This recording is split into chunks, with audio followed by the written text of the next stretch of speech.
وعلى آله الطيبين الطاهرين المعصومين المظلومين المنتجبين المنتخبين الميامين سيما بقية الله في الأراضين الذين أذهب الله عنهم الرجس وطهرهم تطهيرا.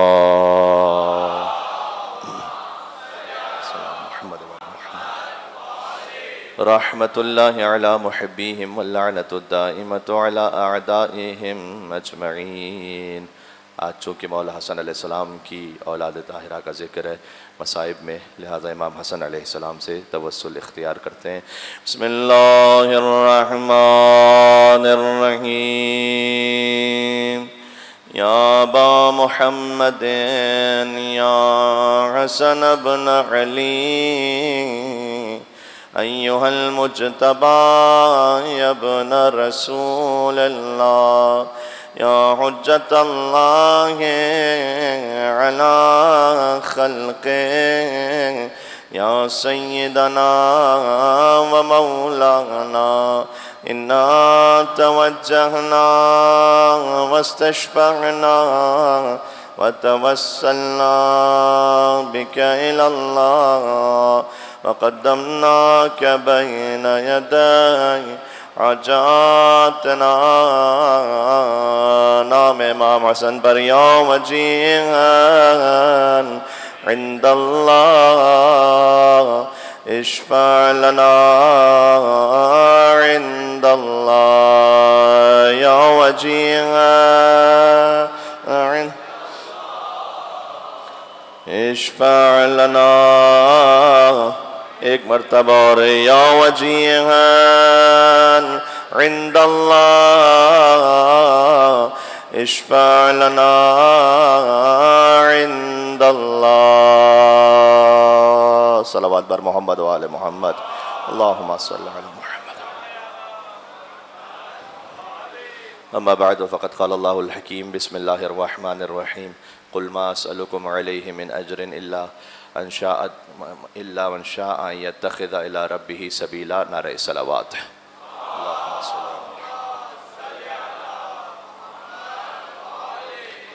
ایک زحمت فرمائیے گا بلند تر صلوات ایک اور بھی.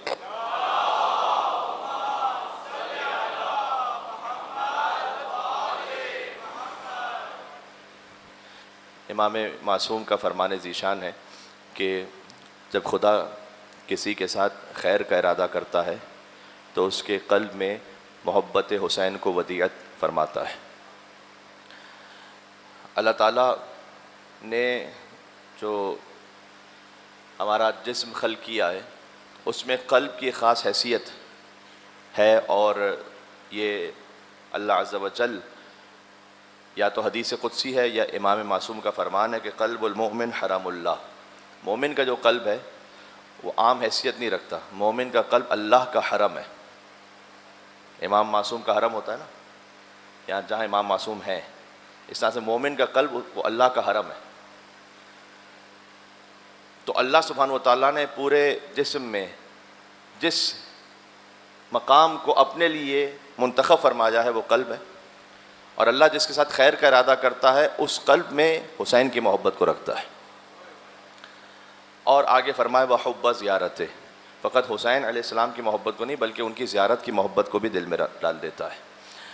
تو اگر یہ بڑی بلیغ تعبیر ہے، بہت سے مومنین ہوتے ہیں جو کہتے ہیں کہ مولانا صاحب ہم کوشش تو کر رہے ہیں لیکن اسباب اتنے نہیں ہیں کہ ہم زیارت پر جا سکیں. تو اگر کوئی زیارت پر نہ بھی جا سکے لیکن اس کے دل میں محبت ہے زیارت کی، تو خود بخود اللہ سبحانہ و تعالیٰ نے اس کے ساتھ خیر کا ارادہ کیا ہوا ہے. یہاں یہ نہیں فرمایا کہ اللہ اس کو زیارت پر یقیناً پہنچا بھی دے گا، ہو سکتا ہے جا سکے ہو سکتا ہے نہ جا سکے، لیکن اگر کم از کم زیارت کی محبت ہے تو اللہ سبحانہ و تعالیٰ نے اس کے ساتھ خیر کا ارادہ کیا ہے. یہ خود اپنے آپ میں ایک چیک کرنے کا معیار و پیمانہ ہے کہ اللہ سبحانہ و تعالیٰ نے اگر امام حسین کی محبت رکھی، جو یقین رکھی آپ محبت امام حسین میں تشریف فرمائیں، اور ان کی زیارت کی محبت رکھی، اللہ عز و جل نے خیر کا ارادہ کیا.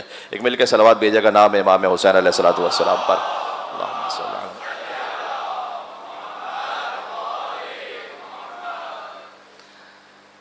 اور اگر قلب صحیح راستے پر ہے، ہمارے پاس ایک دعا ہے کہ جو سب کو یاد ہے، دیکھیے گا میں آدھی پڑھوں گا، آدھی آپ میرے ساتھ پڑھیے گا. یا اللہ ہو یا رحمان ہو یا رحیم یا مقلب القلوب ثبت قلبی علی دینک. اے اللہ، اے رحمان، اے دلوں کو بدل دینے والے، تو میرے دل کو اپنے دین پر ثابت قدم رکھ. یہاں پر یہ نہیں فرمایا ثبت سمعی علی دینک، میری سماعتوں کو اپنے دین پر ثابت قدم رکھ، حالانکہ کان بھی دین پر ہونے چاہیے. ثبت لسانی علی دینک، میرے زبان کو اپنے دین پر ثابت قدم رکھ، میری آنکھوں کو اپنے دین پر ثابت قدم رکھ. قلب کے لیے کہا ہے، دل کے لیے. کیوں؟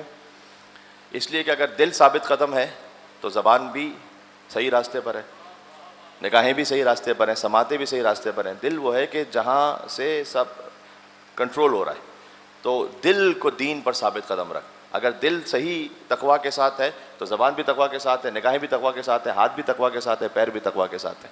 اس خاطر ہے کہ جو آپ مجلس امام حسین السلام میں تشریف فرمائے تو میں ایک آیت پڑھ رہا ہوں، سورہ حج کی آیت، وَمَن يُعَظِّمْ شَعَائِرَ اللَّهِ فَإِنَّهَا مِن تَقْوَى الْقُلُوبِ. فرمایا جو شاعر اللہ کا احترام رکھے وہ دل کے تقویٰ کی علامت ہے. شاعر اللہ کیا مطلب ہے؟ شاعر شعیرہ کی جمع ہے، شعیرہ یعنی علامت، سائن. شعائر یعنی اللہ کی علامتیں. جو اللہ کی علامتوں کی تعظیم کرے وہ دل کے تقویٰ کی علامت ہے. دو لفظ ہیں قرآن میں جسے بسا اوقات ہمارے جو وہابی بھائی ہیں وہ اس کو مکس کر دیتے ہیں، اور کبھی ناسمجھی کی وجہ سے یا کبھی یہ کہ اور ایک کنفیوژن کریٹ ہو جاتی ہے. وہ کیا ہے؟ وہ یہ کہ عبادت اللہ کی ہے، تعظیم شاعر اللہ کی ہے. تو اگر تعظیم ہو رہی ہے علم کی، تعظیم ہو رہی ہے تعزیے کی، تعظیم ہو رہی ہے تابوت کی، تو مولانا یہ کیسے شاعر اللہ میں سے ہو گئے؟ یہ تو جمادات ہیں، بظاہر ایک لکڑی ہے. تو اسی لیے اللہ سبحانہ و تعالیٰ نے مثال جو دی ہے قرآن میں شاعر اللہ کی، ان الصفا والمروہ من شعائر اللہ. صفا اور مروہ کی پہاڑیاں شاعر اللہ میں سے. پہاڑی پتھر ہے خالی، اللہ نے کہا شاعر اللہ میں سے، احترام کرو اس کا. عبادت اللہ کی ہے، تعظیم شاعر اللہ کی ہے، یہ ذہن میں رکھیے گا. تو جب علم مبارک کا احترام ہے، جب گنبد کا احترام ہے، جب تابوت کا احترام ہے، اور ان کا احترام اس خاطر ہے کہ اللہ تعالیٰ نے کہا ان صفا والمروہ من شاعر اللہ. صفا اور مروہ شاعر اللہ میں سے کچھ مثالیں ہیں. من شاعر اللہ، شاعر اللہ کمپلیٹ نہیں ہے یہ لسٹ، توجہ رکھیے گا. صفا اور مروہ شاعر اللہ میں سے ہیں. اچھا، اس کی دو مثالیں ہیں ہمارے پاس قرآن کریم میں. شاعر اللہ کی دو مثالیں، ایک ہے صفا اور مروہ جو پہاڑیاں ہیں، دوسری مثال ہے وَالْبُدْنَ جَعَلْنَاهَا لَكُم مِّن شَعَائِرِ اللَّهِ. وہ قربانی کا جانور کہ جسے تم نشان لگا کر قربانی کے لیے متعین کر دو، شاعر اللہ میں سے. یعنی اللہ تعالیٰ نے یہاں عجیب کمال کیا ہے. ایک مثال دی ہے پہاڑی کی، ایک مثال دی ہے جانور کی. انسان کی تو مثال ہی نہیں دی اللہ سبحانہ و تعالیٰ نے. ہاں، اللہ تعالیٰ انسان پر تو آیا ہی نہیں. یہاں پر شاعر اللہ کی مثال میں ایک پہاڑی کی مثال دی، ایک حیوان کی مثال دی. شاعر اللہ جسے دیکھ کر اللہ یاد آ جائے. صفا اور مروہ کو دیکھ کر اللہ کیوں یاد آتا ہے؟ صفا اور مروہ کو دیکھ کر اللہ اس لیے یاد آتا ہے کہ یہاں پر ایک حجت خدا کی ماں اپنے فرزند کی پیاس بجھانے کے لیے دوڑی تھی. صفا سے مروہ، مروہ سے صفا، اور اس طرح سے دوڑی تھی کہ چونکہ وہ جب نشیب میں چلی جاتی تھی تو زیادہ تیز دوڑتی تھی تاکہ ابراہیم کے فرزند اسماعیل انہیں نظر آئیں، کیونکہ وہاں پر سلوپ تھا. آج تو یہ فلیٹ ہو گیا نا، ورنہ تو سلوپ تھا، پہاڑیاں تھیں، سنگلاخ چٹانیں. آج بھی جب یہ ایئر کنڈیشنڈ ہے اور فلیٹ ہے تب بھی صحیح کرنا کوئی اتنا آسان کام نہیں لگتا، اس کے لیے بڑی زحمت اٹھانا پڑتی ہے. تو اس زمانے میں کہ جب شدید ترین دھوپ ہے اور سنگلاخ چٹانیں جیسے میں نے کہا کہ پتھر ہیں، وہاں پر اللہ جانے کیا کچھ ہے، اس میں حضرت ہاجرہ سلام اللہ علیہا دوڑ رہی ہیں، اور جب وہ نشیب کی طرف جاتی ہیں جہاں سلائڈ ہے، سلانٹ ہے، اور نیچے جاتی ہیں تو انہیں اسماعیل نظر نہیں آتے، اس لیے جلدی جلدی دوڑتی ہیں، اور جلدی دوڑتی ہیں تاکہ اسماعیل ان کو نظر آئیں. تو وہ بھی اللہ سبحانہ و تعالیٰ نے کہا کہ کاپی کرو. جو گرین لائٹس آج لگی ہوئی ہیں کہ آپ ہر والا کیجئے، تھوڑا جلدی دوڑیے. یہ کیا ہو رہا ہے؟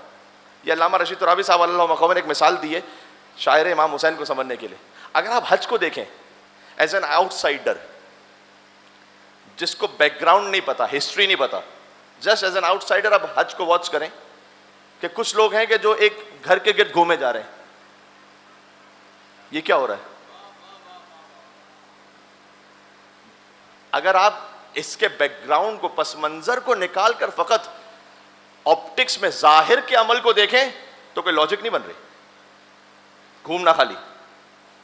اس کے بعد آؤ صفا مروہ کے درمیان بھی دوڑو، اس کا کیا سینس ہے؟ اچھا، اس کے بعد جاؤ، 3 شیطان ہیں، ان کو پتھر مارو. ارے پتھر مارے؟ کون سا شیطان ہے یہاں سامنے؟ دیواروں کو پتھر مار رہے ہو. اس کا مطلب ہے کہ اگر آپ فقط ظاہر کو دیکھ رہے ہوتے ہیں نا تو سینس نہیں بن رہے ہوتا بہت سے کاموں کا. جب آپ اس کے پس منظر میں جاتے ہیں. میں کچھ کہنا چاہ رہا ہوں عزاداری امام حسین علیہ السلام کے بارے میں. اے میرے ساتھ ایک مل کے صلوات اور بھیجیے گا محمد و آل محمد پر. اللہم صلی علیہ.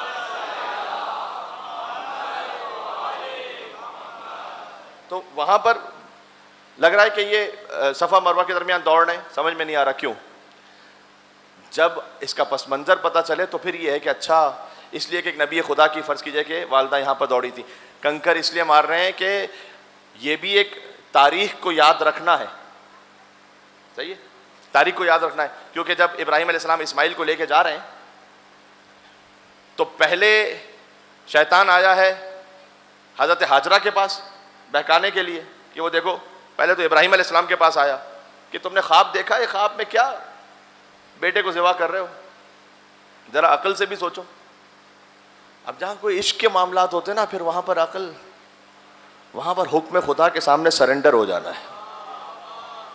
بظاہر کوئی سینس نہیں بنتی عقل کے حساب سے, وہ عقل کے جس میں خدا نہیں ہے کہ بیٹے کو میں ذبح کر دوں گا. اور اس فقیر کا کہا ہوا جملہ اب تک پہنچا ہوا ہے. تو جب ہم خواب میں بھی ابراہیم جیسے نہیں ہیں, ہمارے خواب آئے گا کہ ہم بیٹے کو ذبح کر رہے ہیں تو ہم نے تھوڑی کو ذبح کر دینا ہے. تو جو خواب میں ابراہیم جیسا نہ ہو وہ محمد جیسا کیسے ہو سکتا ہے. فقیر نے ایک جگہ جملہ کہا تھا کہ آپ کوئی خواب دیکھ لیں اور اگر بیٹے کی گردن پہ چھری رکھیں تو دیکھیں کہ دمبا آتا ہے یا پولیس آتی ہے.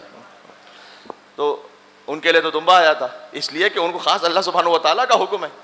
تو پتھر مارے انہوں نے, شیطان کو پتھر مارے کہ نکل جاؤ. پھر اس کے بعد اسماعیل کو بہکایا کہ تمہارے باپ کو کیا ہو گیا ہے, اچھے والے جوان ہو, چھری پھیر دیں گے تمہارے گردن پہ. انہوں نے بھی پتھر مارے. پھر حاجرہ سلام اللہ علیہ کے پاس آیا کہ وہ دونوں مان نہیں رہتے کہ بھئی آپ جا کے روکیں کہ تمہارے جو شوہر ہے نا وہ گئے ہوئے بیٹے کو ذبح کرنے. انہوں نے بھی پتھر مارے. یہ اس کی یاد ہے.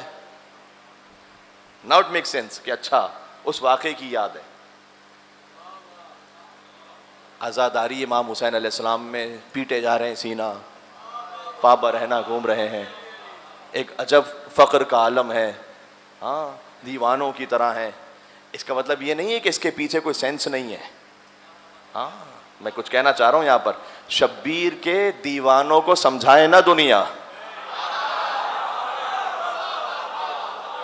ہاں وہ کربلا معلیٰ میں دیوانے ہو اب عبداللہ الحسین علیہ السلام کے, جو اس خاص عزاداری کی کیفیت میں ہے, جنہیں اپنا ہوش نہیں ہے, جنہیں کھانے پینے کا ہوش نہیں ہے. لوگ کہہ رہے ہیں کہ بھئی کیا ہو گیا ہے, 61 ہجری میں ایک واقعہ ہوا ہے, اب تک پیٹے جا رہے ہو اپنے آپ کو. شبیر کے دیوانوں کو سمجھائے نا دنیا. کیوں؟ یہ خوب سمجھ بوجھ کے دیوانے ہوئے ہیں.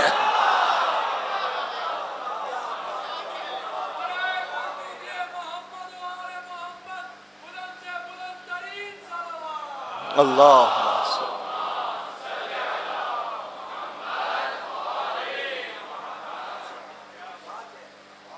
تو اس کے پس منظر میں محبت امام حسین علیہ السلام ہے, سنت رسول ہے کہ رسول اللہ خود روئے ہیں.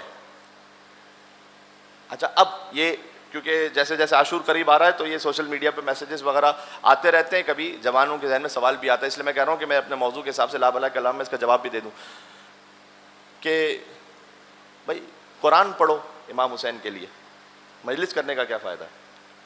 قرآن سے وہ قرآن کے لفظ سے اب سامنے بھی جو سن رہا ہے وہ سامنے کیا کہے. قرآن ہدیہ کرو امام حسین علیہ السلام کو. قرآن پڑھ کر اسے ہدیہ کیا جاتا ہے کہ جو مرنے کے بعد خود نہ پڑھ سکتا ہو. کہہ دیا میں نے جملہ, آپ کے سر سے گزر گیا. ہائے ہائے, نو کے نیزہ پر جو حسین قرآن پڑھ رہا ہے. دوسرا یہ کہ صفا مروہ پہ قرآن پڑھیے, چھوڑ دیجئے یہ دوڑنا. حضرت حاجرہ کو بخشیے. کچھ میں کہنا چاہ رہا ہوں, ابراہیم علیہ السلام کو قرآن بخشیے, اسماعیل علیہ السلام کو قرآن بخشیے, یہ دوڑ کیا رہے ہیں صفا مروہ پر. کاش میری بات پہنچ سکے. اس لیے کہ اگر 2 جنریشنز تک یہ کام ہوتا رہا نا, 3 جنریشن 4 جنریشن کے بعد قرآن پڑھ کے ہدیہ کرو, تو پتہ بھی نہیں ہوگا اگلی نسل کو کہ یہاں پر کون سی والدہ دوڑی تھی, کس کی خاطر دوڑی تھیں. یہ عمل دیکھ کر آج تک وہ یاد زندہ ہے. بات واضح ہے. ابا عبداللہ الحسین علیہ السلام کے مجلس میں آنا, یہ آنسو بہانا, یہ ہمارا سینہ پیٹنا, یہ نوحہ کرنا, یہ گریہ ازاری, اس نے نسلن بعد نسلن زندہ رکھا ہوا ہے عزائے امام حسین علیہ السلام کو, اور اس کے ساتھ ملا کر آپ دیکھ لیجئے تو مقصد ہے امام حسین علیہ السلام کو. تو رونے والے سے پوچھا جاتا ہے کہ کیوں رو رہے ہو؟ اس خاطر ہے رونا. تو اب عبداللہ حسین علیہ السلام، اب یہ فقط میں نے کہا تھا عزاداری نہیں ہے، بلکہ امام حسین علیہ السلام سے ایک وفاداری بھی ہے. تو اس وفاداری میں ہم کوشش کرتے ہیں کہ اپنے آپ کو شریک کریں، بچوں کو لے کر آئیں. حسین کی اس عزاداری میں اب میں ساتھ میں موضوع سے ریلیٹ کرتے ہوئے آگے بڑھا رہا ہوں کہ جب اللہ سبحانہ وتعالیٰ نے قرآن میں کہا نا کہ اللہ اعلم حیث یجعل رسالتہ، خدا خوب جانتا ہے کہ اپنی رسالت کو کس خاندان میں رکھنا ہے. یہ قرآن کی آیت ہے. رسالت کا مطلب یہاں پر اصطلاحی رسالت نہیں ہے، یعنی عہدہ، ڈیزگنیشن، کوئی بھی عہدہ ہو. یہ وہ آیت ہے کہ جو فریکوینٹلی ائمہ علیہ السلام کی زبان متعار پر رہی ہے. جب ان سے کوئی سوال پوچھا جائے، جب وہ کرامت دکھائیں، جب کسی مشکل کو حل کریں، تو سامنے سے یہ آیت پڑھ کے کہتے تھے کہ اللہ اعلم حیث یجعل رسالتہ، خدا جانتا ہے کہ کس خاندان میں اس نے اپنی رسالت کو رکھنا ہے. وہاں بھی ابراہیم اور اسماعیل جب گئے ہیں قربانی کے لیے، تو اسماعیل علیہ السلام نہیں ذبح ہوئے. اللہ نے محفوظ رکھا. کس کے لیے؟ کس کے لیے؟ قرآن ذرا اٹھا کے دیکھیں، سورہ صافات. فلما بلغ معه السعي قال يا بني اني ارى في المنام اني اذبحك فانظر ماذا ترى قال يا ابت افعل ما تؤمر ستجدني ان شاء الله من الصابرين. ابراہیم کہتے ہیں کہ میں نے خواب میں دیکھا ہے کہ میں بیٹا آپ کو ذبح کر رہا ہوں، آپ کا کیا خیال ہے؟ کہا آپ بابا وہ کر دیجئے جس کا آپ کو اللہ نے حکم دیا ہے، آپ مجھے صبر کرنے والوں میں سے پائیں گے. فلما اسلما، جب دونوں سر تسلیم خم ہو گئے، وتلہ للجبین، اور ابراہیم علیہ السلام نے اسماعیل علیہ السلام کو پیشانی کے بل لٹا دیا. ونادیناہ ان یا ابراہیم، تو ہم نے ابراہیم کو صدا دی، قد صدقت رؤیا، آپ نے اپنا خواب سچ کر دکھایا. اس میں تو ایک بہت عظیم امتحان تھا آپ کے لیے. وفدیناہ بذبح عظیم، یہ سورہ صافات ہے کہ ہم نے فدیہ قرار دیا اسماعیل کو ایک ذبح عظیم کے لیے. اگر آپ امام حسین علیہ السلام کی اس قربانی کو یہاں اس آیت میں نہ رکھے تو ذبح عظیم کا مطلب سمجھ میں نہیں آتا. ذبح عظیم کون ہے؟ فدیہ کا مطلب کیا ہے؟ فدیہ کا مطلب ہے کہ بچا لینا کسی کو کسی کی خاطر. امام حسین علیہ السلام ہیں نسل اسماعیل میں سے. اگر اسماعیل اس وقت ذبح ہو جائیں تو ظاہری سبب کے تحت امام حسین علیہ السلام دنیا میں تشریف نہ لا سکیں. تو اسماعیل کا زندہ رہنا ضروری ہے تاکہ ان کی نسل سے محمد مصطفیٰ آئیں، ان کی دختر بی بی فاطمہ الزہرا ہوں، اور ان کے دو فرزند حسن اور حسین ہوں. تو فدیہ قرار دیا اسماعیل کو ایک ذبح عظیم کے لیے. اب آپ تفاسیر میں اٹھا کر دیکھیں، جو امام حسین علیہ السلام کو مائنس کر کے اس کی تفسیر کریں گے وہ کیا کریں گے؟ اسماعیل علیہ السلام فدیہ ہوئے کس کے لیے؟ ذبح عظیم کا کیا مطلب ہے؟ کہ اسماعیل فدیہ ہوئے اس دمبے کے لیے جو جنت سے آیا تھا، اور چونکہ بہت موٹا تازہ تھا اور بڑا ہیوی تھا تو اس لیے ذبح عظیم کہا گیا اس دمبے کو.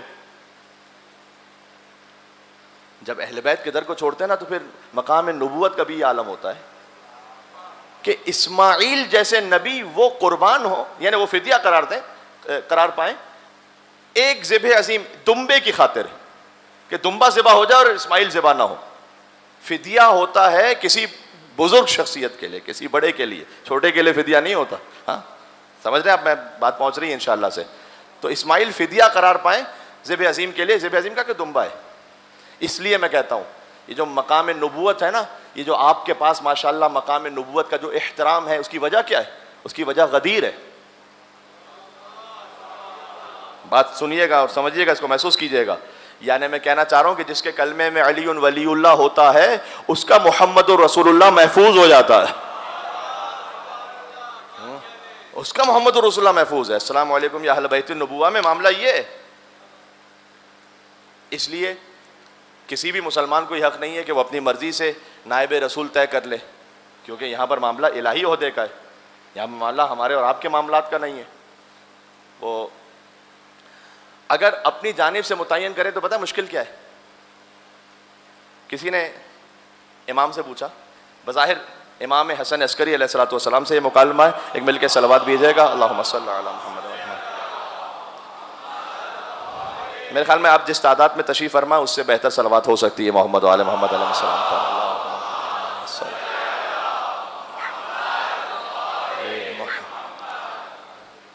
امام سے پوچھا کہ مولا کیا ہم اپنا رہبر امام لیڈر خود بنا سکتے ہیں؟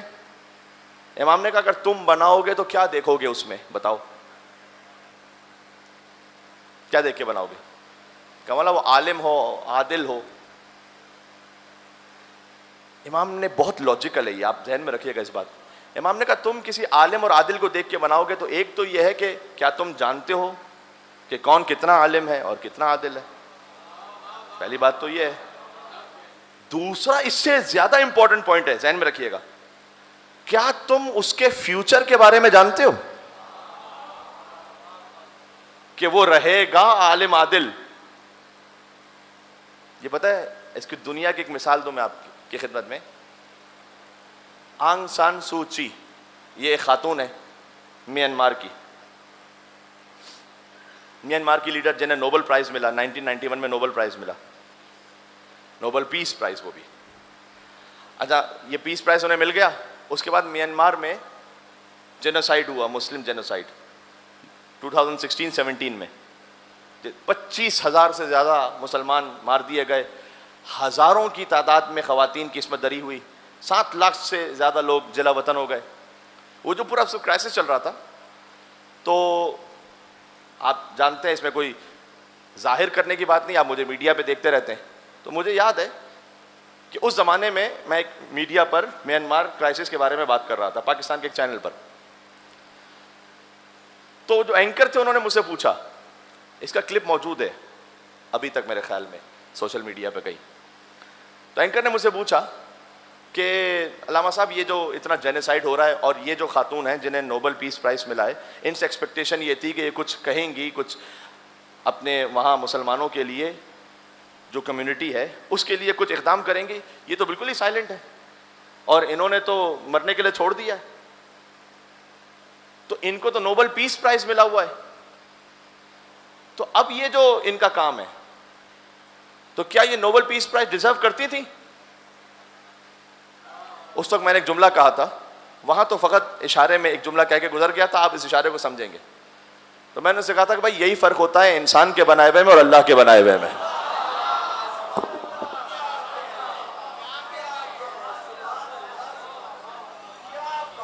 یہ بات سمجھ میں آ رہی ہے؟ یہ فرق ہوتا ہے. ایک صلوات میں یہاں پر توقع رکھتا ہوں آپ سے کہ آپ بھیجیں گے محمد پر, اللہم صلی علی.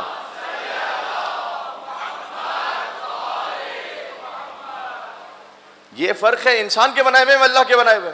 انسان نے نوبل پرائز دے دیا, حتیٰ یہ کہ بعد میں نوبل جو پیس پرائز کمیٹی ہے, میں اس کی کوئی اہمیت کا قائل نہیں ہوں. وہاں پر جس طرح سے کرپشن ہے وہ اس کو میں اس وقت یہاں پر ڈسکس کر کے فائدہ کہ آپ سب جانتے ہیں کہ وہاں پر جو انٹلیکچوئل کرپشن ہے, کس کو پیس پرائز ملتا ہے؟ ان کو کہ جنہوں نے کارپیٹ بامبنگ کر کے لاکھوں بچوں کو مارا ہے, ایسے ایسے پریزیڈنٹس کو بھی ملتا ہے. تو میں ویلیڈیٹ نہیں کر رہا اس پیس پرائز کو یہاں سے, میں تو خالی ایک بات کہہ رہا ہوں کہ جب وہاں سے وہ پیس پرائز ملا تو ان کی میٹنگ ہوئی بعد میں کہ کیا اس کو ریووک کریں ہم, کیوں 91 میں دے چکے تب ریووک کریں. انہوں نے کہا ہم ریووک اس لیے نہیں کر سکتے کہ اس وقت جب ہم نے دیا تھا ہم نے فقط ان کا اس وقت کا کیریکٹر دیکھا تھا, فیوچر کے ہم ذمہ دار نہیں ہیں. آپ بنائیں گے تو فیوچر کے ذمہ دار نہیں ہوں گے, اللہ بنائے گا تو قیامت تک ذمہ داری لے گا. اللہ بنائے گا تو اللہ جانتا ہے. یہاں پر اپنا کوئی شک کا امکان ہے, نہ تردید کا امکان ہے, نہ عصیان کا امکان ہے. اس لیے مستقبل کو دیکھ کر اللہ سبحانہ و تعالیٰ جانتا ہے. تو امام نے کہا کہ تم فیوچر کو نہیں جانتے, اپنی مرضی سے بناؤ گے, فیوچر میں کیا کر لے گا وہ. حاکم شام نے یزید کو اپوائنٹ کیا, اور یزید نے کیا کیا آگے؟ تو لوگ یہ کہتے ہیں کہ حاکم شام نے اپوائنٹ کیا تھا اور یزید نے جو کچھ بھی کیا, تو آپ نوح علیہ السلام کا بیٹا بھی تو برا تھا, تو آپ وہ یزید کی وجہ سے وہ حاکم شام کو نہ برا کہیں, نوح کا بیٹا بھی تو برا تھا. بیٹا برا نکل آتا ہے کبھی. نوح علیہ السلام نے اپنے بیٹے کو خلافت کے لیے اپوائنٹ نہیں کیا ہوا تھا. اللہ تعالیٰ نے ایک دفعہ کہا کہ یہ بات نہ کیجیے گا کہ آپ جاہلوں میں سے ہو جائیں, یہ میں چونکہ پڑھ چکا ہوں, اس کی تفصیل میں نہیں جا رہا ہوں. تو اس کے بعد نوح علیہ السلام نے ضد نہیں کی تھی کہ پروردگار نا نا نا نا میرا بیٹا ہے. ٹھیک ہے اے خدا تیری مرضی ہے. اللہ سبحانہ و تعالیٰ جب کسی کو متعین کرتا ہے تو وہاں پر یہ ڈاؤٹ یہ سب کلیئر ہو جاتا ہے. اس لیے ہم پیس آف مائنڈ میں جیسے اللہ نے بنایا اس کو مان رہے ہیں, اس خاطر ہے جس کا ماضی حال مستقبل کلیئر ہے. ماضی بھی کلیئر ہے.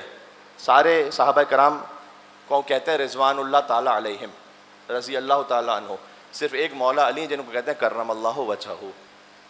کیوں کہتے ہیں کرم اللہ وجہہ؟ بھائی اگر کرم اللہ وجہہ ایک بہت اچھا ٹائٹل ہے تو آپ سب کے ساتھ لگائیے. کہیے کسی بھی صحابی کا نام لیجئے, کہیے کرم اللہ وجہہ, کہہ سکتے ہیں؟ نہیں. کرم اللہ وجہہ کا مطلب ہے کرم اللہ, جیسے اللہ نے کرامت دی ہے, وجہہ جس کے چہرے کو. امام فخر الدین رازی کہتے ہیں چونکہ علی کا چہرہ کبھی بتوں کے آگے نہیں جھکا تھا,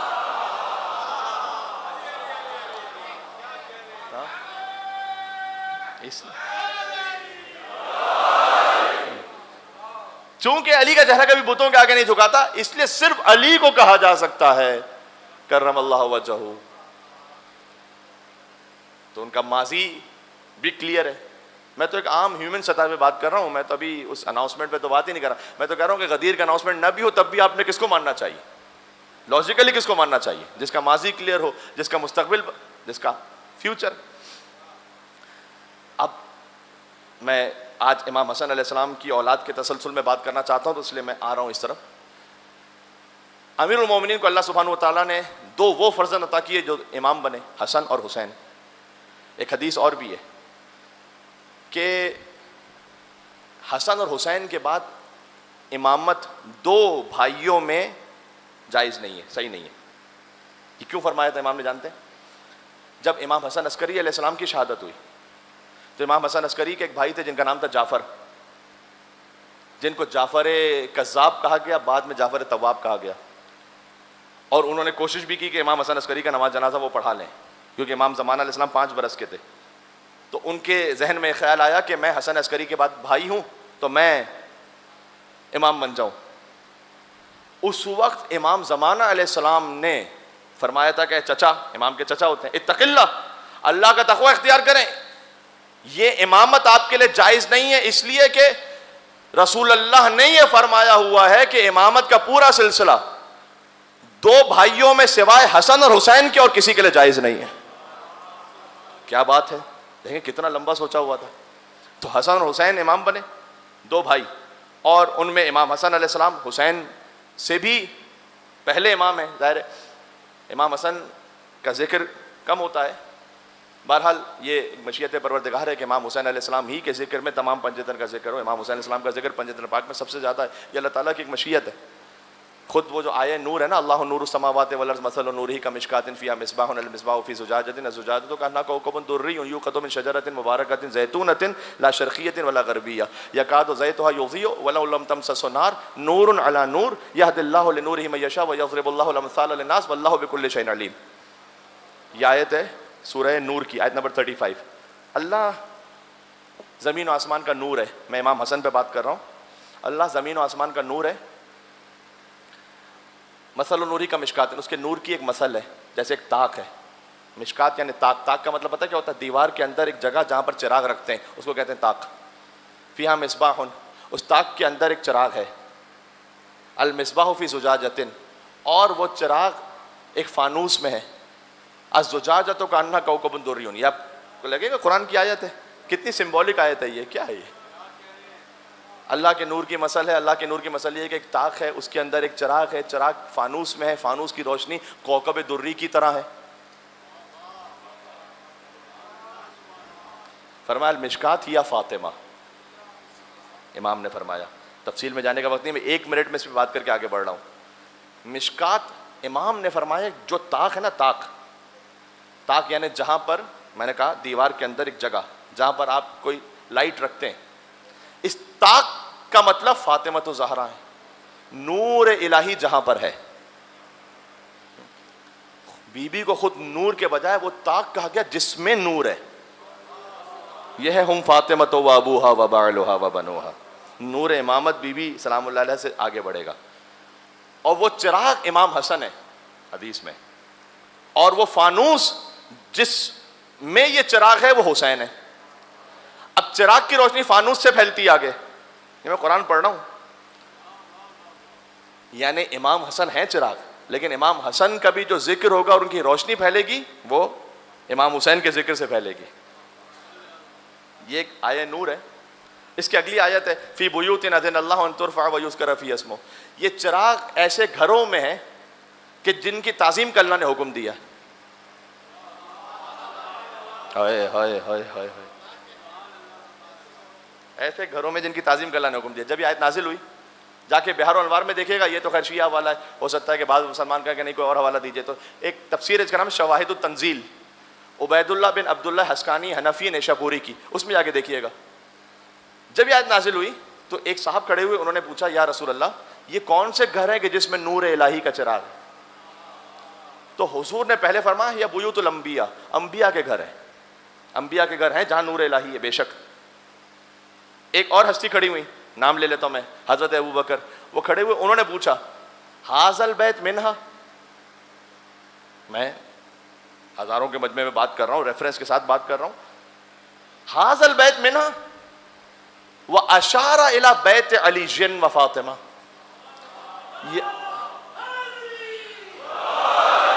یا رسول اللہ جو آپ نے کہا یہ انبیاء کے گھر ہیں جہاں نور الہی ہے، کیا یہ گھر بھی انہی میں سے ہے؟ اور اشارہ کیا مولا علی کے گھر کی طرف.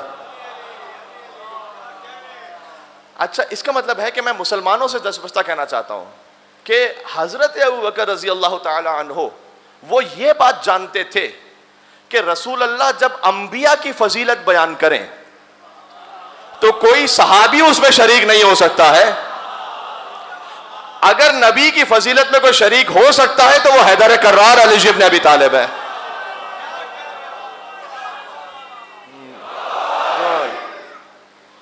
اس لیے انہوں نے کسی اور صحابی کے لیے نہیں پوچھا یہ کہ کیا وہ گھر بھی ان کا ہے، یہ گھر بھی اس میں نہیں، یہ ایک گھر پوچھا آپ نے جو انبیاء کی فضیلت ہے، کیا یہ گھر بھی انہی میں سے؟ حضور مکرم نے یہ نہیں کہا کہ یہ ان میں سے، کہا نام من افاضلھا.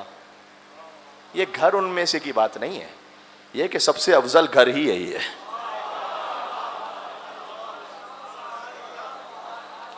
سب سے افضل گھر یہ جہاں نور الہی رکھا ہوا ہے. آگے آیت میں اشارہ بھی ہے یسبح لہ فیہا بالغدو والآصال. یہ ہم اس گھر کی بات کریں جس میں صبح و شام اللہ کی تسبیح پڑھی جاتی ہے. تو تسبیح کس کے گھر سے ملی ہے آپ کو؟ تسبیح فاطمہ الزہرا سلام اللہ علیہا. مل کے صلوات بھیجیں نام حضرت زہرا سلام اللہ علیہا پر.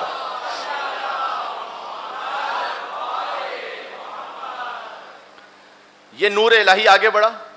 امام حسن امام حسین، امام حسن اور امام حسین، حسن حسین کے بھی امام ہیں. یہ جملہ اگر آپ اس کو ذرا تصور فرمائیے، امام حسن کا کیا مقام ہے. حسن کو بادشاہ خاص و عام کہتے ہیں، علی کا نائب و قائم مقام کہتے ہیں، اور دلیل ایک ہی کافی ہے ان کی عظمت میں کہ انہیں حسین بھی اپنا امام کہتے ہیں. امام حسن علیہ السلام. بلکہ اگر اس بات کو آپ اپنے محسوس کر سکیں کہ حسین علیہ السلام ان کا تو الگ سے نام ہی نہیں رکھا گیا. حسن کا مطلب جس میں ساری خوبیاں ہوں. حسین یعنی چھوٹا حسن. حسین اس میں مصغر ہے. عربک لینگویج میں آپ دیکھیں حسین کا مطلب جس کو ایک کوئی ہستی ہو، کوئی مقام ہو، اس کو کمپریس کر کے، خلاصہ کر کے کسی میں کہنا ہو، اس کے لیے فعیل کا وزن یوز ہوتا ہے. ہاں جیسے ابن کا مطلب ہے بیٹا، اسی سے ہے بونائی، چھوٹا بیٹا. حسن یعنی جس میں سارے کمالات جمع ہو. حسین وہی کہ جو چھوٹا حسن ہو. امام حسین کو چھوٹا حسن کہا گیا ہے. یعنی حسین کو بڑا کر دیں تو حسن بنتا، حسن کو چھوٹا کر دیں تو حسین بنتا ہے. اب یہ معاملہ ہی حل ہو گیا کہ ایک نے سلو کی تھی، ایک نے جنگ کی تھی. یہ ایک ہی ہیں، حسن بھی وہی ہے، حسین بھی وہی ہے. ہاں میں ایک جملہ کہہ رہا ہوں، فرق حسن اور حسین میں نہیں ہے، فرق یزید و معاویہ میں. ہاں اس لیے یہ الگ الگ رد عمل ہے یہاں پر کہ امام حسین علیہ السلام سے بیعت مانگی جا رہی. تو امام حسن اور امام حسین، حسین چھوٹے حسن، حسن بھی حجت حق ہیں، یہ اعتماد رہے، اور حسین چھوٹے حسن ہیں، یہ بات یاد رہے. جناب امروہی صاحب نے یہ کہا تھا. تو امام حسن سے وہ نور امام حسین علیہ السلام تک چلا. اب امام حسن اور امام حسین کا نور ایک جگہ جمع ہوا ہے. میں حضرت قاسم ابن حسن علیہ السلام کے حوالے سے مصائب سے تھوڑا سا دور ہوں، لیکن میں چاہتا ہوں کہ یہ بات پہنچے. امام حسن علیہ السلام کے 7 بیٹے یہ اس میں روایتوں میں اختلاف ہے، لیکن مثلا علامہ رشید ترابی صاحب یا ان جیسے بزرگ علماء جو ہمارے قدیمی علماء تھے وہ یہ کہتے تھے کہ حسن مجتبیٰ کے 7 بیٹے تھے جن میں سے 5 کربلا میں شہید ہوئے، ایک نہیں، فقط قاسم ابن حسن نہیں ہے، حسن علیہ السلام کی پوری شرکت ہے کربلا میں، 5 بیٹے، اور 4 بیٹے تو تقریباً سب نے لکھا ہے کہ امام حسن علیہ السلام کے شہید ہوئے ہیں کربلا میں۔ امام حسن علیہ السلام کی ایک ہی بیٹی ہے، امام حسن علیہ السلام بیٹے ہیں لیکن بیٹی ایک ہی ہے، اور اس بیٹی کا نام ہے فاطمہ، فاطمہ بنت حسن۔ یہ اتنی عظیم الشان بیوی ہیں کہ لم یدرک فی آل الحسن مثلھا۔ یہ امام علیہ السلام نے ارشاد فرمایا کہ آل حسن میں، پوری امام حسن علیہ السلام کی جنریشن میں قیامت تک ان جیسی معظمہ بیوی کوئی ہے ہی نہیں۔ ان کا ازدواج ہوا ہے امام زین العابدین سے، حسین کے بیٹے اور حسن کی بیٹی، جن سے ولادت امام محمد باقر علیہ السلام کی۔ آپ اس سلسلہ امامت کو ذرا محسوس فرمائیے گا۔ ایک سوال یہ کیا جاتا ہے کہ بھئی شیعہ حضرات چلیں ٹھیک ہے آپ امام مان رہے ہیں غدیر سے، اس کے بعد حسن حسین، پھر امامت کے کنٹینیوشن کو آپ نے فقط حسین کی اولاد میں رکھا، حسن کی اولاد میں کیوں نہیں؟ اس کا جواب ہے امام علیہ السلام کی یہ دختر کہ جن کا ازدواج ہوا امام زین العابدین سے، اور اب امام محمد باقر علیہ السلام وہ امام حسین کے پوتے ہیں، امام حسن کے نواسے ہیں، لہذا امام محمد باقر سے جو نسل آگے بڑھی ہے وہ حسنی بھی ہے وہ حسینی بھی ہے۔ یہ بات سمجھ میں آ رہی ہے آپ کو؟ ہاں، لم یدرک فی آل الحسن مثلھا، یہ وہ فاطمہ بنت حسن ہے کہ ان جیسی آل حسن میں کوئی معظمہ ہے ہی نہیں۔ یعنی کیا؟ یعنی یہ کہ آل حسین میں کوئی امام زین العابدین جیسا نہیں ہے، اور آل حسن میں کوئی فاطمہ بنت حسن جیسی نہیں ہے۔ جب ان کا ازدواج ہو تو اس بچے کی ولادت ہے امام محمد باقر کہ جو ہو بہو رسول جیسے ہیں۔ امام محمد باقر علیہ السلام ان کا پورا جسم، رسول اللہ نے فرمایا تھا شمائلہ شمائل، جابر ابن عبداللہ انصاری سے کہا تھا کہ سلام کہنا میرا، تم میرے 5ویں فرزند سے ملو گے اس کا سلام کہنا میرا۔ امام محمد باقر علیہ السلام کو جابر ابن عبداللہ انصاری نے رسول اللہ کا سلام پہنچایا تھا۔ تو یہ کیوں پورے امام محمد باقر رسول اللہ کی شبیہ ہیں؟ اس لیے کہ امام حسن علیہ السلام کے لیے روایت میں ہے کہ وہ سر مبارک سے کمر مبارک تک رسول اللہ جیسے تھے، اور امام حسین علیہ السلام کمر مبارک سے پائے مبارک تک رسول اللہ جیسے تھے۔ اس میں بھی ایک رمز تھا کہ جو سر اور دھڑ یہ حصہ ہے یہ امام حسن رسول اللہ سے مشابہ ہوں، اس لیے کہ اس میں ہاتھ آتا ہے، حسن ہاتھ سے سلو کریں گے، اور پھر کمر مبارک سے پائے مبارک تک حسین رسول اللہ جیسے ہوں، اس لیے کہ حسین جائیں گے میدان جنگ میں اور جنگ کریں گے، تو حسن کی صلح بھی رسول اللہ کی صلح ہے اور حسین کی جنگ بھی رسول اللہ کی جنگ ہے۔ یہ حضور نے فرما دیا تھا کہ حسن اور حسین ابنایا حازان، یہ دونوں میرے بیٹے امام ہیں، قام او قعدہ، چاہے سلوک کر لیں چاہے جنگ کریں۔ بلکہ میں مسلمانوں سے کہتا ہوں ذرا سے غور فرمائیے گا، آپ تمام سے جہاں تک آواز جا رہی ہے، کہ بڑے بڑے بزرگ علماء نے یہ لکھا ہوا ہے کہ رسول اللہ کو بظاہر تو شہادت نہیں ملی، بظاہر رسول اللہ شہید نہیں ہوئے، یہ ایک الگ قول ہے کہ بہرحال رسول اللہ بھی شہید ہوئے تھے، لیکن اگر آپ عام اس میں دیکھیں تو رسول اللہ کی وفات ہوئی، تو رسول اللہ کی وفات ہوئی تو شہادت ایک اتنا بڑا عہدہ ہے، تو وہ رسول اللہ کیا اس سے محروم رہے کیا؟ پھر شہادت تو بہت سارے نبیوں کو ملی ہے، تو کیسے ہو سکتا ہے کہ فضیلت جو نبی کو ملی ہے وہ رسول اللہ کو نہ ملی ہو؟ تو بزرگ علماء اہل سنت نے اس کا جواب لکھا ہے، جواب میں لکھا ہے کہ نہیں، رسول اللہ کو شہادت ملی، لیکن ایسے شہادت ملی کہ ایک شہادت جہری، ایک شہادت سری ہے، ایک چھپی ہوئی شہادت، ایک کھلی ہوئی شہادت۔ چھپی ہوئی شہادت امام حسن کے حصے میں آئی، کھلی ہوئی شہادت امام حسین کے حصے میں آئی۔ تو چونکہ شہادت کی 2 قسمیں تھیں، لہٰذا اللہ نے ان شہادتوں کو رسول کے نواسوں میں تقسیم کر دیا۔ تو جو حسن کی شہادت ہے وہ رسول اللہ کی شہادت ہے، اور حسین کی شہادت بھی رسول اللہ کی شہادت ہے۔ تو مجھے کہنے کا حق دیں کہ اگر امام حسن کی شہادت رسول اللہ کی شہادت ہے اور امام حسین کی شہادت رسول اللہ کی شہادت ہے، تو جو امام حسن کا قاتل ہے وہ بھی رسول اللہ کا قاتل ہے، اور جو امام حسین کا قاتل ہے وہ بھی رسول اللہ کا قاتل ہے۔ تو پھر اس میں گھبرانے کی کیا بات ہے کہ جب امام حسن امام حسین کے قاتلوں پر ہم لعنت بھیجیں؟ ہم تو رسول اللہ کے قاتلوں پر لعنت بھیج رہے ہیں۔ ہاں، تو امام حسن علیہ السلام کی ایک بیٹی ہے فاطمہ بنت حسن۔ میں وقت تقریباً گزرتا جا رہا ہے، بی بی فاطمہ بنت حسن جا رہی تھی ایک مقام سے، امام زین العابدین جن سے ازدواج ہوا ہے فاطمہ بنت حسن کا، نہیں ان سے روایت نہیں، امام محمد باقر جو کہ والدہ فاطمہ بنت حسن ان کی والدہ بنتی ہیں، تو امام محمد باقر یہ کہتے ہیں کہ میں نے دیکھا کہ میری والدہ گزر رہی تھی ایک جگہ سے اور دیوار گرنے لگی. میں اس بی بی کا ذکر اس لیے کر رہا ہوں کہ اس بی بی کا تعلق ہے کربلا سے، غور کیجیے گا، یہ کم مومنین جانتے ہیں، لیکن میں پہلے ان کی ایک فضیلت ذکر کرتا ہوں. دیوار گرنے لگی تو میری والدہ بی بی فاطمہ بنت حسن اس دیوار کے ساتھ تھیں، وہ اٹھی، انہوں نے دیوار کی طرف اشارہ کیا، فرمایا ما اذن اللہ لہ بالسقوط لا وحق المصطفیٰ، تجھے مصطفیٰ کے حق کا واسطہ ہے، اللہ نے تجھے ابھی گرنے کی اجازت نہیں دی ہے. پھر بی بی اٹھی ایک جگہ پر، دیوار امام فرماتے ہیں کہ ہوا میں معلق رہی اور میری والدہ جب گزر گئیں پھر دیوار گری. یہ کن فیکون کی منزل ہے، کوئی معمولی بات نہیں ہے. کیا شان ہے اہل بیت اطہار کے گھر کی مستورات کی کہ اگر فاطمہ بنت حسن ان پر دیوار گر رہی ہو اور وہ اشارہ کریں تو گرتی ہوئی دیوار رک جائے، اور علی کی ماں فاطمہ بنت اسد اشارہ کریں تو دیوار کعبہ شق ہو جائے، ہے نا. تو یہ حضرت فاطمہ بنت حسن کا ازدواج ہوا امام زین العابدین سے، ان سے امام محمد باقر علیہ السلام.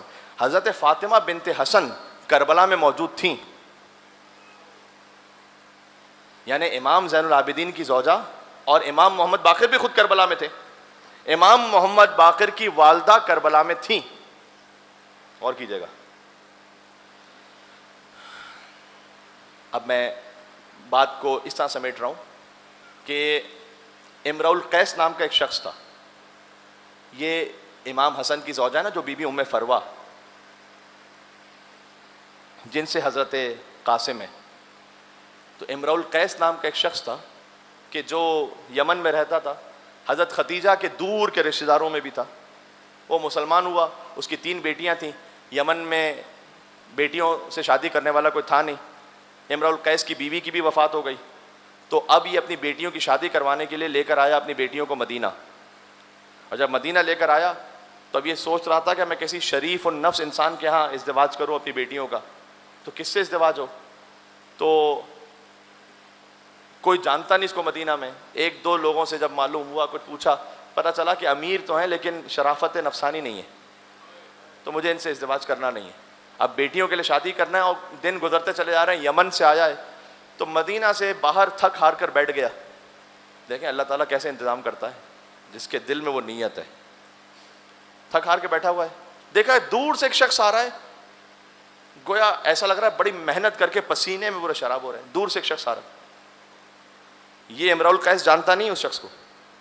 یہ شخص آ رہا ہے اور ابھی مدینہ کی سرحد ہی پر پہنچا ہے کہ چھوٹے چھوٹے بچے اس کے گرد جمع ہو گئے، اور یہ اپنے پاس سے 1-1 درہم نکال کر ان بچوں کو دیتا جا رہا ہے جو اپنی محنت کی کمائی ہے، اور سارے درہم ختم ہو گئے اس کے بعد.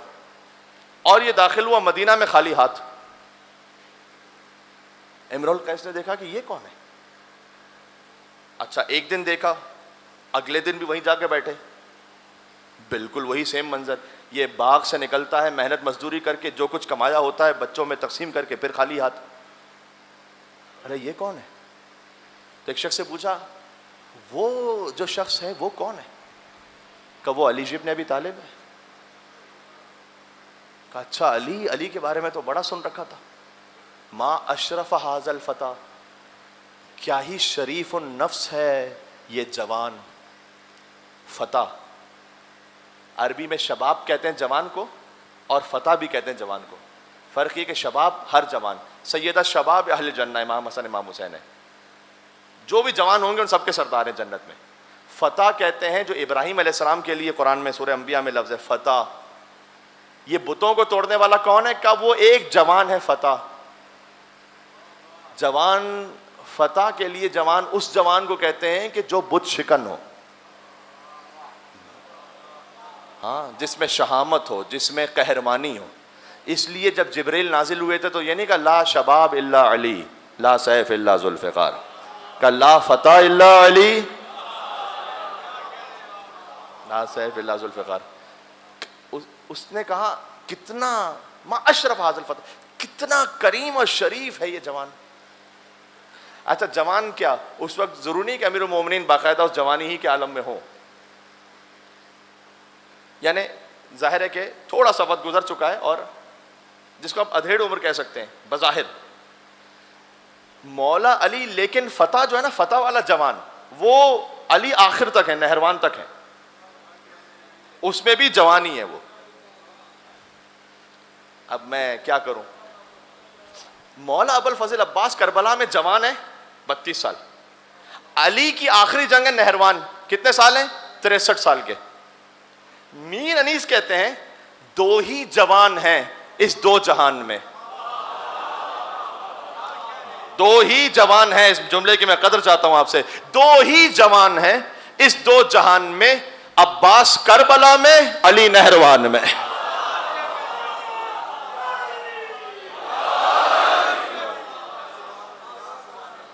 وہ عباس جو 32 برس کے کربلا میں ہے نا، وہ علی 63 برس کے نہروان میں. آگے آ کر پوچھا کہ آپ علی ہیں؟ جی میں علی ہوں.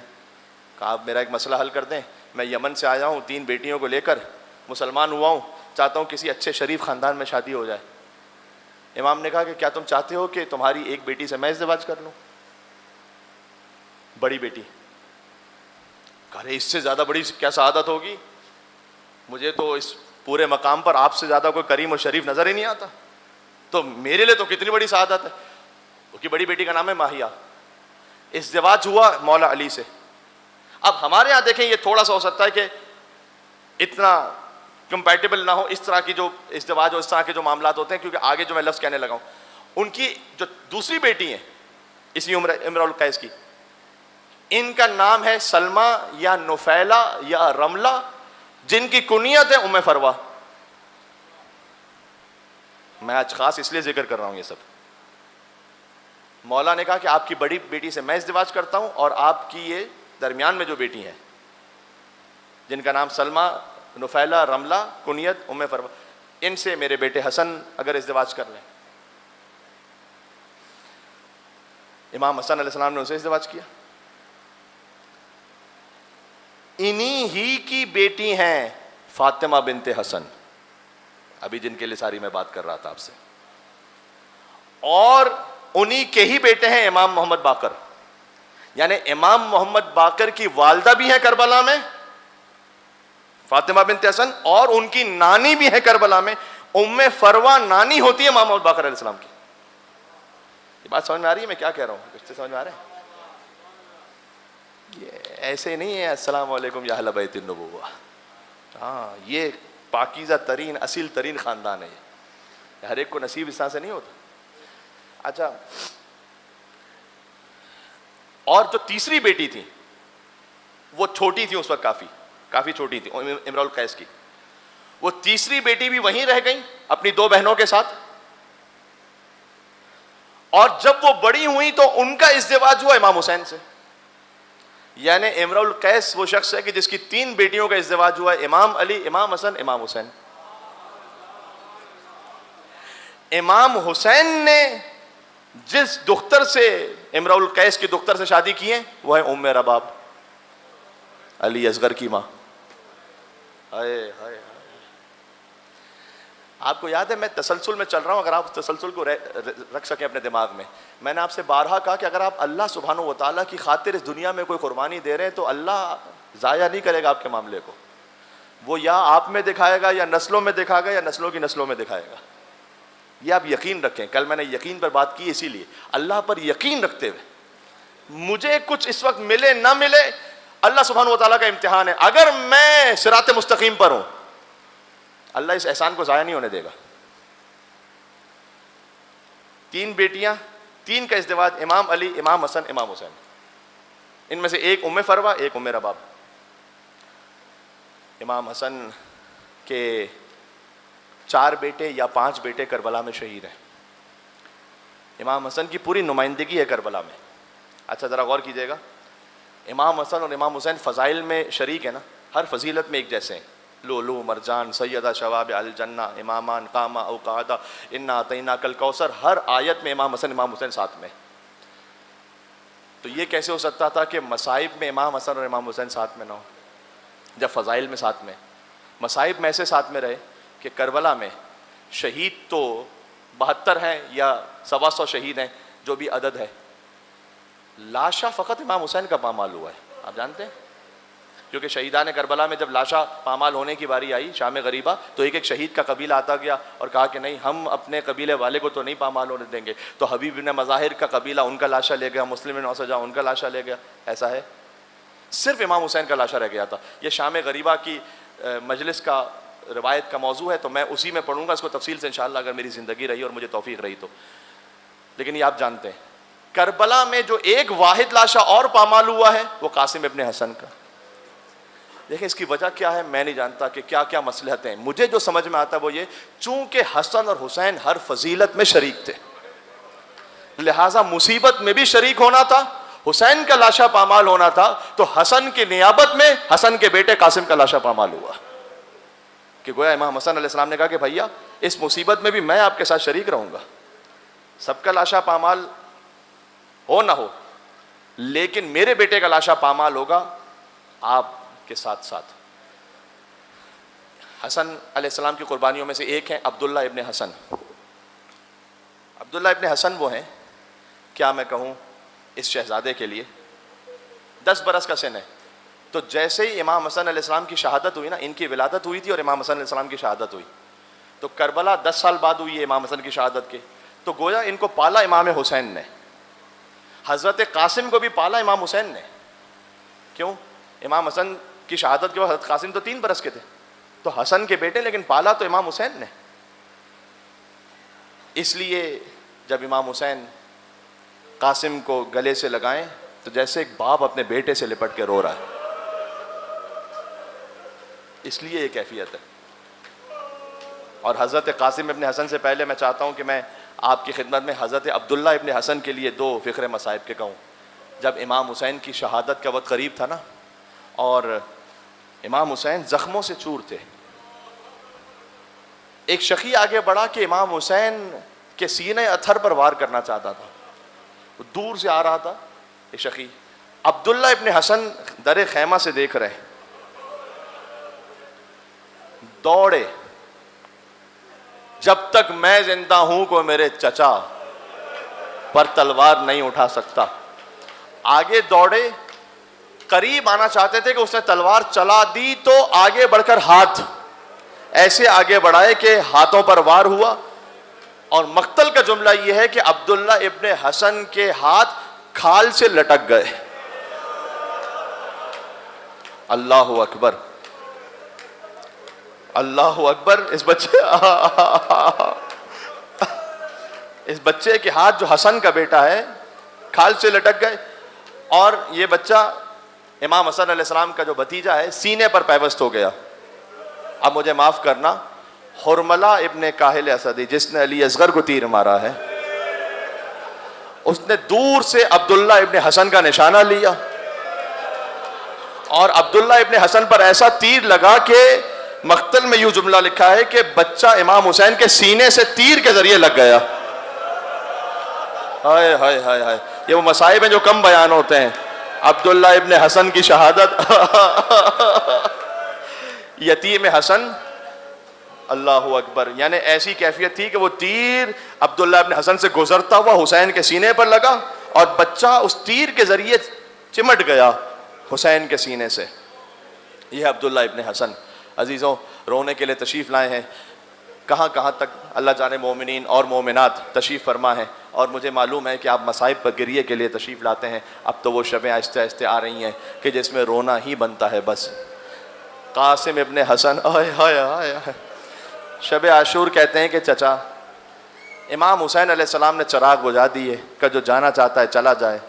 چراغ روشن کیا کوئی نہیں گیا تھا.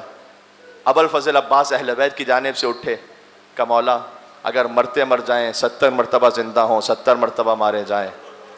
مسلم ابن اوسجا نے اس وقت خطاب فرمایا. حبیب ابن مظاہر نے پھر امام حسین السلام نے نام لینا شروع کیے کہ کل کے شہیدوں میں ان کا نام شامل ہے. حضرت قاسم کا نام نہیں تھا اس فہرست میں. قاسم کھڑے ہوئے 13 برس کے ہیں. قاسم کھڑے ہوئے اور کہتے ہیں کہ چچا کل کے شہیدوں میں آپ نے میرا نام نہیں لیا. محضر شہادت میں میرا نام نہیں ہے؟ امام حسین علیہ السلام دنیا کو یہ بتلانا چاہتے ہیں کہ میں اپنے بھتیجوں کو جبر کے ساتھ نہیں لے کر آیا، یہ اپنی رضا سے آئے ہیں یہاں پر، اپنی دل سے قربانی پیش کر رہے ہیں یہاں پر۔ پوچھا کیف الموت عندک، بیٹا قاسم موت کیسی ہے آپ کی نگاہ میں؟ فما احلی من العسل، اللہ اکبر، 13 برس کا ایک نوجوان جیسے دنیا اپنی طرف کھینچ رہی ہو، قاسم کہتے ہیں موت تو شہد سے بھی زیادہ شیرین ہے، میٹھی ہے۔ کیا بس کل کے شہیدوں میں فقط آپ کا نہیں، آپ کے ننھے بھیا علی اصغر کا نام بھی؟ قاسم اپنی شہادت کا سن کر مطمئن ہو گئے، لیکن کہتے ہیں کہ اے چچا علی اصغر کا نام بھی شامل ہے؟ تو ذہن میں وہی تصور ہے کہ علی اصغر تو جائیں گے نہیں مقتل میں، تو پوچھ لیا کہ کیا یہ فوج بے حیا خیموں میں گھسے گی؟ حضرت قاسم سے برداشت نہیں ہو سکا یہ سوچ بھی کہ یہ خیموں میں گھسائیں گے۔ میں کہوں گا اے شہزادہ قاسم، کاش شام غریبہ ہوتے، بیویاں ایک خیمے سے دوسرے خیمے میں، دوسرے خیمے سے تیسرے خیمے میں جا رہی تھیں۔ کسی نے امام زین العابدین سے پوچھا تھا شام غریبہ بیویوں کی کیا کیفیت تھی؟ امام نے کہا ایک سوال کرنے والے تو نے میرے قلب کو پھر زخمی کر دیا۔ امام کے پاس ایک تسبیح تھی، تسبیح کو توڑ دیا امام نے، دانے بکھر گئے۔ کہا دیکھ جیسے یہ دانے بکھر گئے نا، ویسے شام غریبہ علی و فاطمہ کی بیٹیاں بکھر گئی تھیں۔ امام حسین علیہ السلام نے شہزادہ قاسم کو تسلی دی، کہا نہیں اے میرے بھتیجے قاسم، میں خود علی اصغر کو لے جاؤں گا، ہاتھوں پہ اٹھا کے خود لے جاؤں گا۔ بس اب قاسم کو یہ تو ہے کہ میرا نام شہیدوں میں ہے، لیکن اب چچا مجھے جلدی بھیجیں۔ تو بار بار آتے ہیں، آ کر کہتے ہیں چچا کیا مجھے اجازت ہے کہ میں جاؤں مقتل میں، کیا مجھے اجازت ہے کہ میں جاؤں مقتل میں؟ اور بار بار فرماتے امام حسین تم میرے بھائی کی نشانی ہو، تم میرے بھائی کی نشانی ہو۔ یہاں تک کہ سر جھکا کر آئے اور ماں ام فروا کے پاس آ کے بیٹھ گئے۔ آپ ایک ہی تو شب آتی ہے پورے سال میں جہاں تفصیل سے حضرت قاسم کا ذکر ہو سکے، تو آ کے بیٹھ گئے سر جھکا کر، کہا کہ اماں جان میں بار بار کہتا ہوں چچا کو، لیکن چچا مجھے اجازت دیتے نہیں ہیں۔ بی بی ام فروا نے فرمایا، دیکھیں یہ بعض ذاکرین پڑھا کرتے تھے اسے اور میں انہی کی اقتداء میں اس کو پڑھ رہا ہوں، یہ جملہ آگے کہنے لگا ہوں کہ بی بی ام فروا نے یہ کہا کہ بیٹا قاسم آپ کو یاد ہے جب آپ کے بابا کا آخری وقت تھا تو انہوں نے آپ کے بازو پر ایک تعویذ باندھا تھا، اور آپ سے بھی کہا تھا اور مجھ سے بھی کہا تھا کہ جب کوئی مشکل وقت آ جائے تو اس تعویذ کو کھول لیجئے گا۔ اب میں مصائب پر رونے والوں سے جملہ کہنا چاہتا ہوں، ماں باپ تعویذ باندھتے ہیں کہ ان کا بچہ بچ جائے۔ حسن نے تعویذ باندھا تھا کہ میرا بچہ مر جائے، حسین پر قربان ہو جائے۔ فوراً تعویذ کھولا، اس میں تحریر لکھی ہوئی تھی کہ یہ تحریر ہے حسن ابن علی کی طرف سے، اے حسین جب آپ پر مشکل وقت ہو تو میری نیابت میں میرے قاسم کو آپ قربان ہونے کی اجازت دیجئے گا۔ بس اب تو حکم امام آ گیا، حسن حسین کے بھی امام ہیں۔ میں نے ایک بڑے اچھے ذاکر مولانا منتظر عباس نقوی صاحب مرحوم ہو گئے، ان سے جملہ سنا تھا، گویا اب تک حسین بھیج نہیں رہے تھے کہ بھائی کی نشانی ہے، اب حسین روک نہیں سکتے اس لیے کہ حکم امام آ گیا ہے۔ اب حسن نے یہ کہہ دیا ہے کہ میرے بیٹے کو جانے دیں، تو دونوں چچا اور بھتیجے مل کر اتنا روئے فغشی علیہما، دونوں پر غشی طاری ہو گئی۔ عزیزو کربلا میں پانی نہیں تھا، شہزادی زینب کے آنسو بہے۔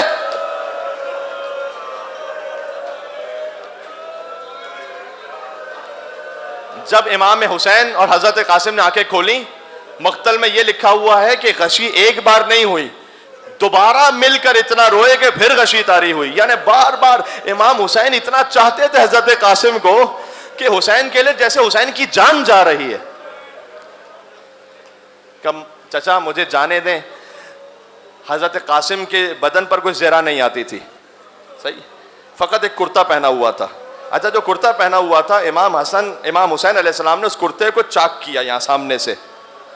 کہا چچا جانی آپ نے چاک کیوں کر دیا؟ کہا یہ یتیموں کی نشانی ہوتی ہے، تو اسے دیکھ کر شاید کوئی تجھ پر رحم کر جائے کہ تیرا باپ نہیں ہے، تو یتیم ہے، شاید کوئی رحم کر جائے۔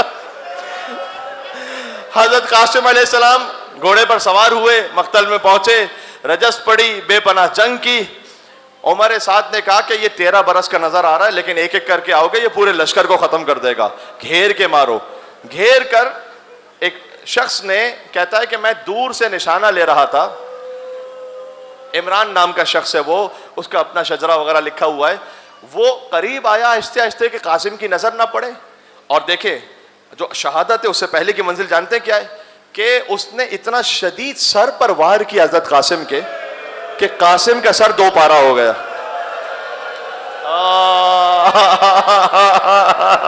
جیسے علی ابن ابی طالب کے سر پر وار ہوا تھا مسجد کوفہ میں، ویسے ہی علی کے پوتے کے سر پر وار ہوا، قاسم زمین پر گرے. اب جن جملوں کو سننے کے لیے آئے ہو، وہ قاتل چاہتا تھا قاسم کا سر تن سے کاٹ دے، حسین آگے بڑھے، لشکر پر حملہ کیا، لشکر قاتل کو بچانے دوڑا، درمیان میں قاسم کا لاشا تھا، دائیں طرف کے گھوڑے بائیں طرف دوڑ گئے، بائیں طرف کے گھوڑے دائیں طرف دوڑ گئے، درمیان میں قاسم کا لاشا. آواز آتی تھی چچا ادرکنی چچا.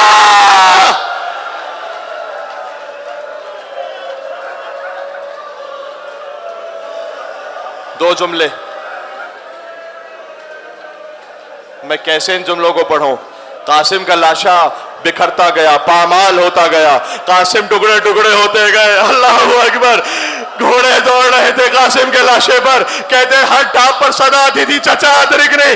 حسین پہنچے جب قاسم کے لاشے پر تو ایک مرثیہ پڑا ہے، فرمایا اے بیٹا قاسم تیرے چچا کے لیے بہت سخت ہے کہ تو چچا کو بلاتا رہے، چچا تیرے لاشے کو پامالی سے بچا نہ سکے. قاسم ٹکڑے ٹکڑے ہو گئے تھے. اب حسین لاش اٹھائے تو کیسے اٹھائے؟ یہ وہ لاشا ہے جو سب سے الگ انداز سے حسین لے کر آئے ہیں، پامال شدہ لاشا ہے نا، سب سے الگ انداز سے لے کر آئے ہیں. اب اگر میں چشم تصور میں سوچوں، گویا حسین لاشا اٹھانا چاہتے ہیں تو ایک طرف سے لاشا گر جاتا ہے، دوسری طرف سے اٹھاتے ہیں پورا لاشا ٹکڑے ٹکڑے ہے. حسین نے اپنی ابا کو بچھایا، ہائے ہائے ہائے ہائے یا علی مدد، ٹوٹی ہوئی پسلیاں اٹھائیں، یا علی مدد، کٹی ہوئی انگلیاں اٹھائیں. میں کہوں گا اے شہزادہ قاسم شہادت بھی مبارک ہو اور سنت فاطمہ الزہرا بھی مبارک ہو. کون ہے بی بی فاطمہ پر ہونے والے؟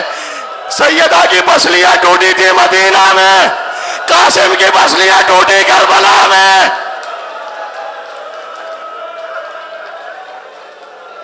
یا علی مدد کہہ کے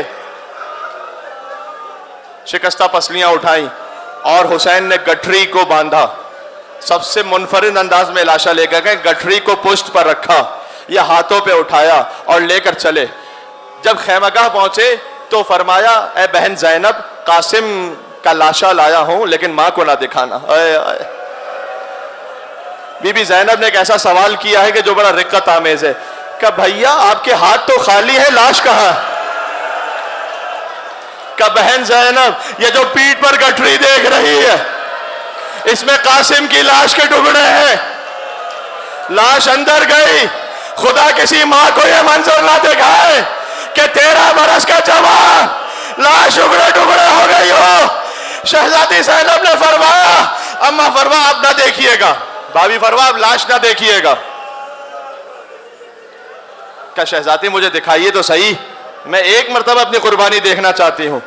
بس بی بی ام فروہ کی نگاہ 13 برس کی کمائی پر پڑی، اپنے ہاتھوں کو قاسم کے ٹکڑوں پر رکھا، پیشانی کو کربلا کی زمین پر رکھا. ماں وہاں کربلا دیا وہاں، کربلا جیسی کوئی ماں نہیں ہے. کہ پروردگار تیرا شکر ہے تو نے میری قربانی سب سے زیادہ قبول فرمائی. آخری فقرہ حسین جب اکبر کا لاشا آیا، ایک طرف اکبر کا لاشا رکھا، ایک طرف قاسم کا لاشا رکھا، یعنی ایک طرف اپنا بیٹا ایک طرف بھائی کا بیٹا، درمیان میں حسین لیٹ گئے. ایک ہاتھ اکبر کے لاشے پر، ایک قاسم کے لاشے پر. کہتے تھے پروردگار واہ غربتا، آج حسین غریب ہو گیا، میرا اکبر بھی مار دیا گیا، میرا قاسم بھی مار دیا. حسین غریب ہو گیا.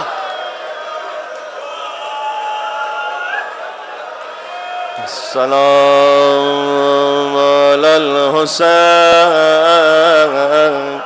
وعلى علي ابن الحسين وعلى أولاد الحسين وعلى أصحاب الحسين.